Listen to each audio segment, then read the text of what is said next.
Hello મિત્રો, તમે Waqf bill હાલ જે લોકસભા અને રાજ્યસભામાંથી પાસ થયેલું છે એના વિશે જાણતા હશો. કેમ કે વક્ફ બિલમાં શું છે, કેમ અત્યારે એમેન્ડમેન્ટ કરવામાં આવ્યું એ આપણે થોડું જાણીએ એના વિશે. 1995માં લાસ્ટ અમેન્ડમેન્ટ થયું હતું વક્ફ બિલમાં, બરાબર. અને અત્યારે હાલ એમેન્ડમેન્ટ થયેલું છે 2025માં. આમ તો 2024માં જ આ લોકસભામાં લાવવામાં આવ્યું હતું, પણ જોઈન્ટ પાર્લામેન્ટરી કમિટીમાં જેપીસીમાં આને મૂકવામાં આવ્યું અને પછી અત્યારે હાલ એને પાસ કરવામાં આવ્યું છે લોકસભા અને રાજ્યસભા બંનેમાં.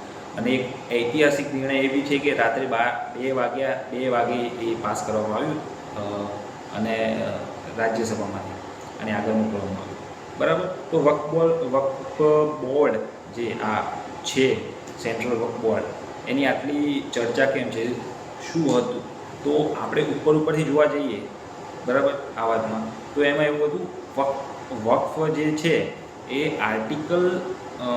વક્ફ જે છે એ એમનું રિલિજિયસ વક્ફ એટલે જો કોઈ પણ માણસ એ મુસ્લિમ હોય, મુસ્લિમમાં શ્રદ્ધા રાખતું હોય, બરાબર, એવો માણસ હોય જે રિલિજનમાં શ્રદ્ધા રાખતો હોય, એ પોતાની પ્રોપર્ટી મૂવેબલ ઇમૂવેબલ, બરાબર, એવી પ્રોપર્ટી હોય, મૂવેબલ હોય ઇમૂવેબલ હોય, એ વક્ફને દાન કરે છે, બરાબર. ત્યાં એક બોર્ડ હોય છે, જે વક્ફ બોર્ડ કહેવામાં આવે, એ એની સાર સંભાળ લેતું હોય છે અને ટ્રાન્સફર પ્રોપર્ટી કરતું હોય છે વક્ફના નામે, બરાબર. અને એ પછી જ્યારે પ્રોપર્ટી, આ સાંભળવા જેવું, જ્યારે પ્રોપર્ટી વક્ફની થઈ જાય છે, બરાબર, એના પછી એ કોઈ પણ સંજોગોમાં પાછી મેળવી શકાતી નથી. એ હવે ઇનહેરન્ટ પ્રોપર્ટી થઈ ગઈ છે વક્ફની, બરાબર. એક તો આવું પ્રાવધાન હતું. બીજું, વક્ફ જે એમનો રિલિજિયસ છે એમાં આર્ટિકલ 40 કરીને આવે છે, 40 આર્ટિકલ.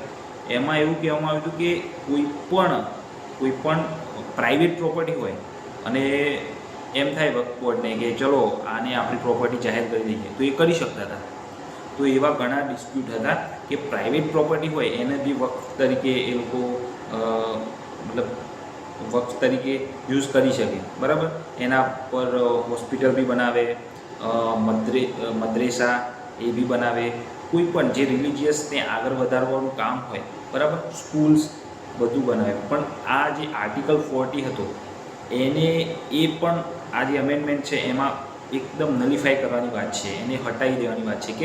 કેમ કે પ્રાઇવેટ પ્રોપર્ટી ઘણી બધી એવી હોય કે જે પાછળ જઈને ખબર પડે કે આ તો શું કહેવાય, કોઈની પ્રાઇવેટ પ્રોપર્ટી હતી અને એ પછી મેળવી ના શકી, અને એનું પછી જ્યારે એ જ વસ્તુ કોર્ટમાં જાય તો એ સાબિત ના કરી શકે કે આ પ્રાઇવેટ પ્રોપર્ટી. કેમ કે આર્ટિકલ 26 પ્રમાણે, અનુચ્છેદ 26 પ્રમાણે રિલિજિયન પોતાના રિલિજિયસ કોઝ માટે કોઈ પણ વસ્તુ આવું આપણે ટ્રસ્ટ બનાવી શકે છે, બરાબર. તો એના લીધે જો પ્રાઇવેટ પ્રોપર્ટી છે આર્ટિકલ 40 પ્રમાણે, આપણે બંધારણના આર્ટિકલ 40 પ્રમાણે નહીં, પણ વક્ફનું જે મુસ્લિમ જે રિલિજિયસ જે એમનો લો છે એમાં આર્ટિકલ 40 પ્રમાણે કોઈ પણ પ્રાઇવેટ પ્રોપર્ટીને એ લોકો હસ્તગત કરી શકતા, બરાબર. તો એને કાઢવાની વાત છે.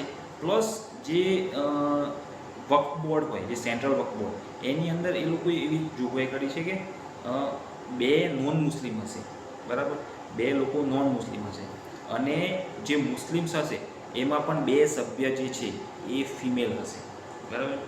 આ એન્શ્યોર કરવા માટે કે જે વક્ફની પ્રોપર્ટી છે એ બરાબર ટ્રાન્સફર થઈ રહી છે, એનું બરાબર કામ થઈ રહ્યું છે કે નહીં, બરાબર.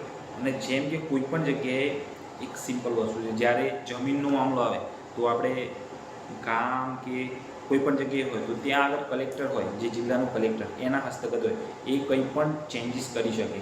એ પ્રોપર્ટી આની છે, જમીન આની છે, આ છે, તે છે, બધું કરી શકે. પણ આની અંદર જે વક્ફની પ્રોપર્ટી હોય એમાં કલેક્ટર કશું નહોતો કરી શકતો અત્યાર સુધી એમનો સર્વે ઇન્સ્પેક્ટર કર્યું હોય, સર્વે ઇન્સ્પેક્ટર, અને એ બધું સંભાળે.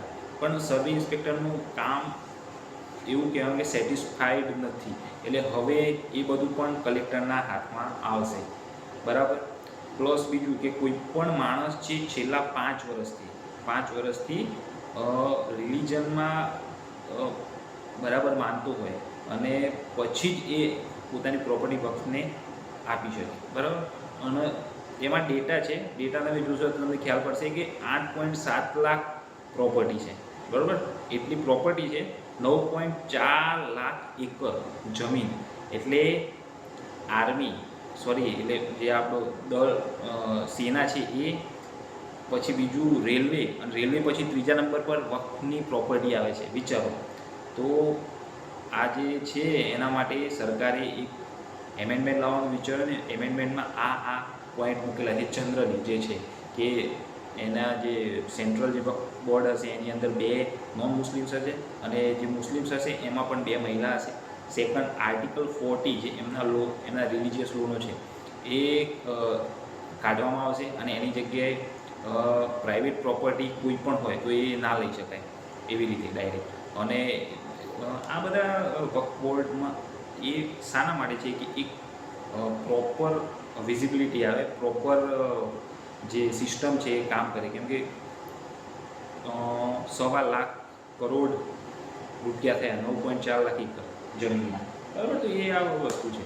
હવે આપણે જોઈએ કે જે ઓપોઝિશન છે, બરાબર, તો એનો વિરોધ કરી રહ્યો છે. એનું કહેવું એવું છે કે આર્ટિકલ 26 પ્રમાણે આ જે છે એ ધાર્મિક મુદ્દો છે અને એ મુસ્લિમ્સ જોડે રહેવું જોઈએ, બરાબર. તો એ લોકો કહે છે કે અમે સુપ્રીમ કોર્ટમાં એને પડકારીશું, બરાબર. લોકસભા રાજ્યસભામાં પાસ આઉટ થઈ ગયું છે. હવે જે ઓપોઝિશન છે એમ કહે છે કે સુપ્રીમ કોર્ટમાં. પ્લસ એમનું બીજું એવું કહેવું છે કે જે રિલિજિયસ મામલો છે એ પોતાનું જ રહેવું જોઈએ, લાઈક એની અંદર જે 2 નોન મુસ્લિમ્સને એન્ટ્રી કરી છે એ ના હોવું જોઈએ.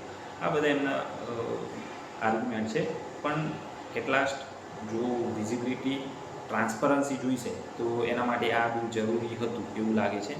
હવે જોઈએ નેક્સ્ટ શું થાય છે, બરાબર. તો વક્ફ એમેન્ડમેન્ટ જે અત્યારે બહુ ચાલ્યું, જેની અંદર બધા આપણા પ્રાઇમ મિનિસ્ટર, ઓપોઝિશન લીડર્સ બધાના જોરદાર ભાષણ થયા છે સંસદમાં. તો એ એકવાર જોવા જોઈએ, ઇન્ટરેસ્ટિંગ છે.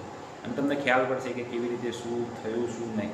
અને આ લાસ્ટ 1995માં એમેન્ડ થયું હતું, અને હવે 2024માં થયું. 2024 પછી જોઈન્ટ પાર્લામેન્ટરી કમિટી બનાવી હતી, અને અત્યારે હાલ જે 2025માં અત્યારે પાસ થયું છે બિલ, બરાબર. અને હા, આવા એક્ઝામ્પલ બી હતા. કેવા? લાઈક કર્ણાટકમાં બહુ બધી એવી જગ્યા છે જ્યાં આગળ વક્ફે પોતાની પાસે રાખેલી પ્રોપર્ટી, પણ પછી ખબર પડી કે આ તો અમુક જગ્યા સ્કૂલ્સની હતી, અમુક પ્રાઇવેટ પ્રોપર્ટી હતી, બરાબર.